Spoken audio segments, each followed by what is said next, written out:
Hi, I'm Daisy Mack and this is Spiritual Mixtape, and this is my third time starting my resilience episode. I have very complicated feelings around the word resilience and what it means to me personally. And before we get into any of that, I'd love us to take a minute to just ground. If you've found your way here and you're interested in the word resilience, if you're interested in having more of it in your life, feeling a deeper connection to it, then the best thing I can do for you to start the practice off is to ground you, to help you ground. Because if you're looking for resilience in your life, it's because you've been facing a challenge. It's because you've been overcoming adversity. It's because you've been going through growth. And something that I am now so aware of is when life gives you lemons, you need to plant them in the ground. It'd be really nice to make lemonade, but I'm definitely not resourceful like that in the first throes of needing to be resilient. I just need to put those lemons in the ground and like put my feet in the sand and feel connected to something bigger than me and feel like my problems aren't as big as the earth. So let's ground by just finding our breath. Take a few moments here. It doesn't matter where you are. If you're in the car, like this is also fine. You don't need to close your eyes. But if you can, put one hand on the tummy and breathe into that hand. That's amazing. If you're driving, please have both hands on the steering wheel and just breathe. And out. So good. And out.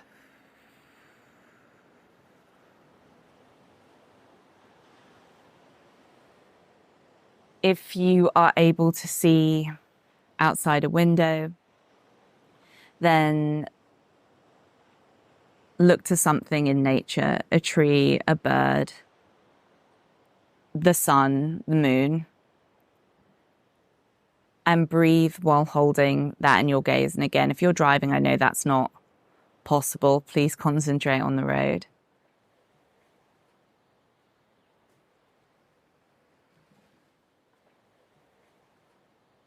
And just know that there's part of nature, whether it's a tree, a plant, bird, sun, moon, stars, doesn't need to have a conversation with anyone to grow and thrive and be here.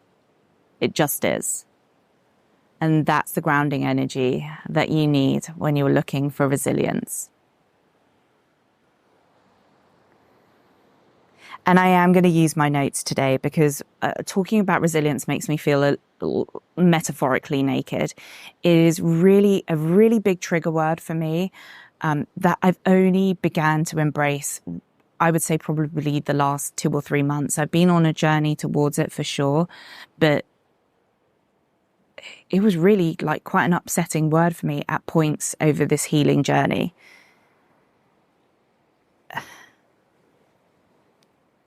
And I've said this when I talked about the burnout episode. I'm still in a place of coming to the end of the healing journey doesn't necessarily mean that you can talk about it eloquently yet. Doesn't mean that you've processed it, even if your body has healed. Doesn't mean that the words have found the way to the surface. And I know that a lot of you will relate to this because I talk to so many of you about losing a parent, losing a loved one to cancer.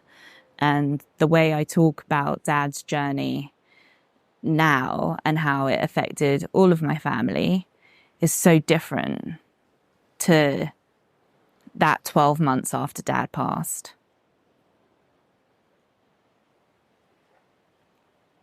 Your perspective changes over time as your experiences change.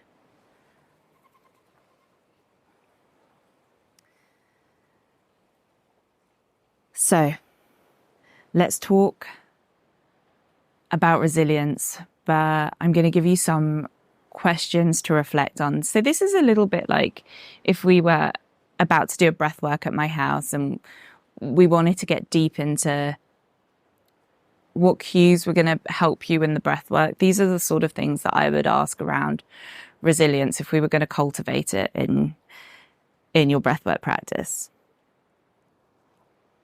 So, what strengths have helped you overcome challenges in the past?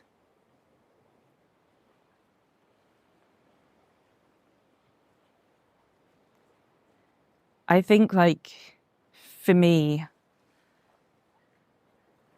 my greatest strength, and again, this really does come from my dad, was this idea of you can only be you. And it's something my dad said to me over and over again as I was growing up, and very much every time I saw him when I was a stressed executive, you can only be you. And I really only understood it after he passed, and then I sort of clung to it for the first 2 years I was healing and figuring out what my career would be, what my identity was when I didn't have this music industry career.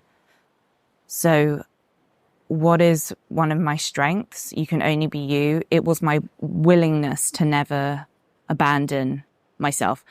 And that, I want to be clear when I say that I had got that so wrong in my life before, that when it dawned on me that it was what was going wrong for the last 5 years, I haven't abandoned myself. And I'm telling you, it's put me in some really difficult situations as I've been trying to collaborate with people to build my business. One person in particular, oh, what a nightmare. And it really hurt me for a while when I stuck to my guns and they didn't like it and they turfed me out. So that brings me actually perfectly into the next question. How can you apply those strengths to a current situation or to current challenges? Oh, that's a good one, isn't it? And I'm going to put these questions or these thought starters into the show notes so that you can save this episode and come back to it every time you're like, this situation is pushing me in all directions and I just there is no way out apart from through. So I need to knuckle down, remember what I'm good at and keep anchoring in, keep grounding into those lemons.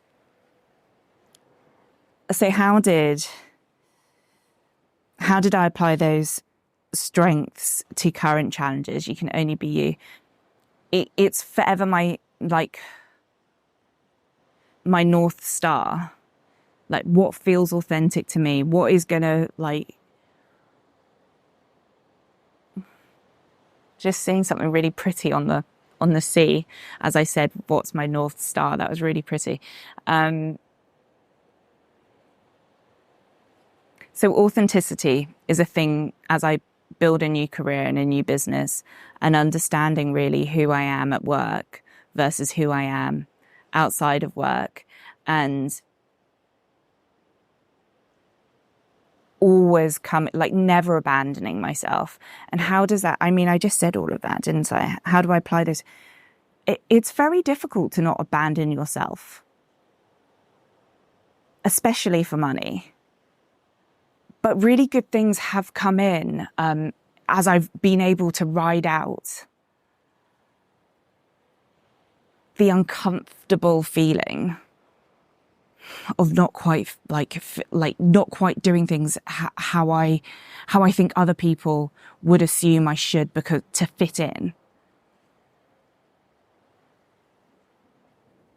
Strengthening your worth, having strong self-worth is such a gift. But it isn't easy to get there, or it hasn't been easy for me. I would love to hear it. I'd love to hear anybody's tips on how to have incredible self-worth. So when you take all those strengths, can you turn them into an affirmation like my dad did for me? You can only be you. You can only be you. I can only be me. Can't be anyone else. God, what a gift, Dad. Thank you so much. Some amazing affirmations for resilience are: I'm capable of handling whatever comes my way. Every step I take builds my strength and my resilience. Oof, so good.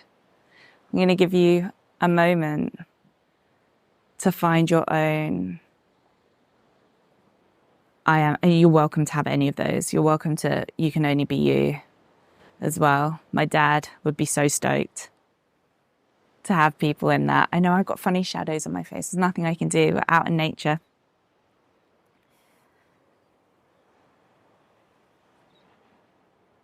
And now I want to give you a visualization. And this is, if you're driving, this is the point to pause or to simply just listen. Like, don't do the visualization if you're driving. I love a podcast when I'm driving, but so much of what I do does not lend itself to being in the car. I want to give you a visualization.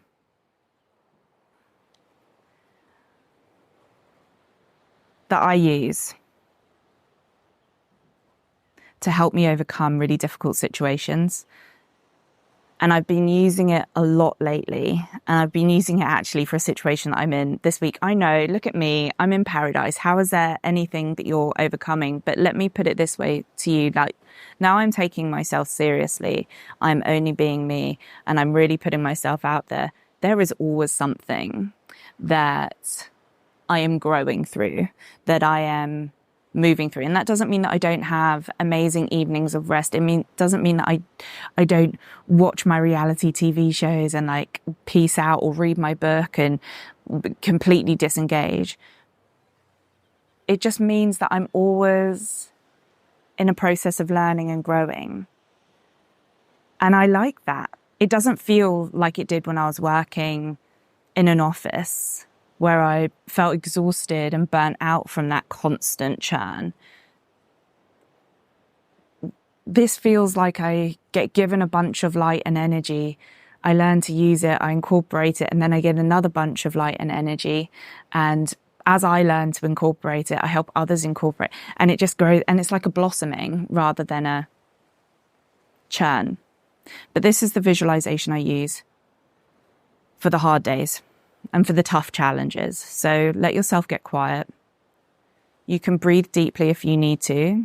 I like to immediately connect in with my heart. So just bringing my focus down into my chest where the heart is, down past my heart into the solar plexus. That's the home of the self. And then I bring my awareness right back up to the third eye. And without opening up my eyes, I look towards that part between the brows. Okay. Now from here, I think about the challenge that's in front of me.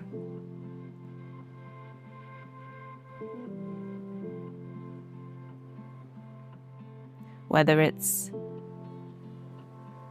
raising money, public speaking, even stuff in your personal life, like buying a house, all of these things that you don't quite feel ready for, that you are like, I would rather sit with my duvet over my head and a cup of tea. Let's hold the problem, the situation, the challenge in front of us. And let's ask what the root feeling is. Fear. For me, often it's unworthiness. Don't feel like I'm good enough. And I can already feel that people resonate with that. It's okay. And we're going to come back to that I am statement. So I am worthy. I am strong.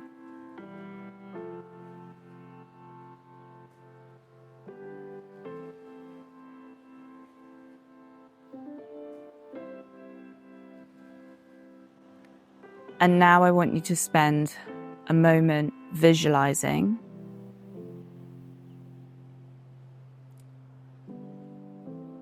the challenge turning out positively for you.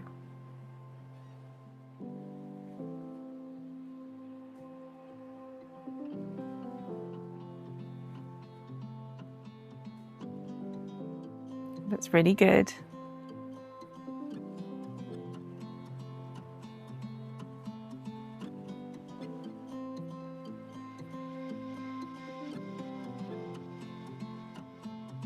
Keep holding that vision.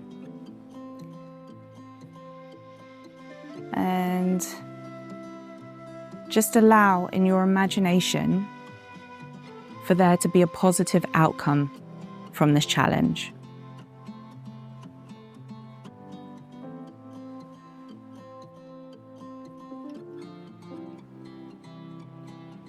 That in your mind, you can connect to a story that is more supportive than the one you're currently living in.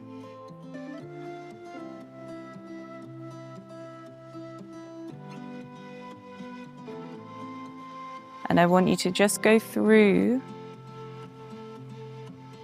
the positive version of this challenge, the positive outcome, the opportunity, one more time.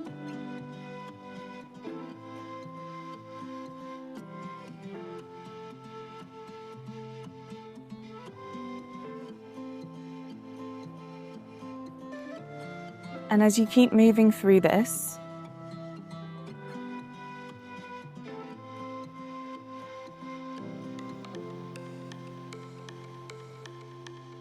I want you now to see who the players are.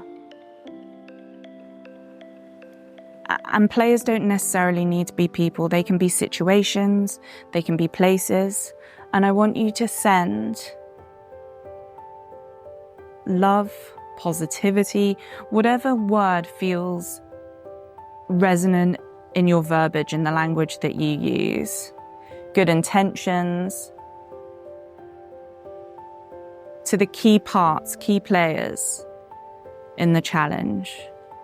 Wish them luck, offer them forgiveness. Sometimes we just have tricky bills to pay, that it can feel like a big challenge. It can feel like you're having to dig deep into your resilience when these things feel like water, like tides, like waves. When these things come in waves, that was the words I wanted to use. So sometimes just paying bills, getting things done. And I want you just to send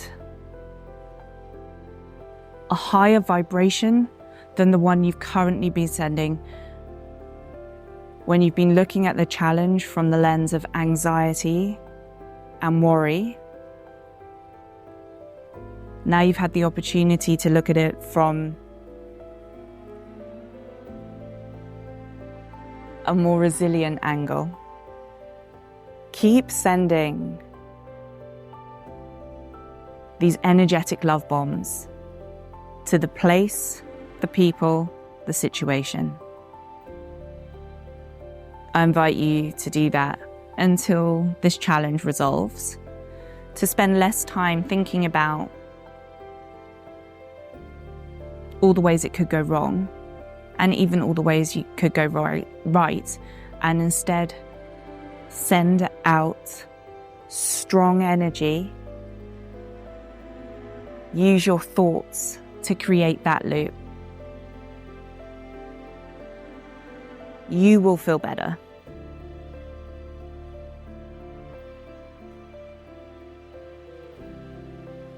If nothing else.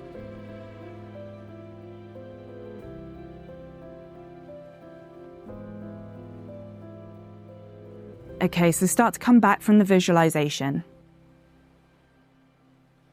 Back into the present moment. Roll your shoulders back. Take a deep breath here. Sighing it out. Allowing yourself to be back in the moment. And in the next year, I'll do an episode on resilience when I've really got my head around how I feel about it. But for me, it's definitely not been an easy journey. I hope that this visualization that I shared helps you to find resilience when frankly you're feeling a little desperate. And until we meet again, DM me, message me with any of your challenges. I'd love to be able to help if I can. And I'll see you on the next episode.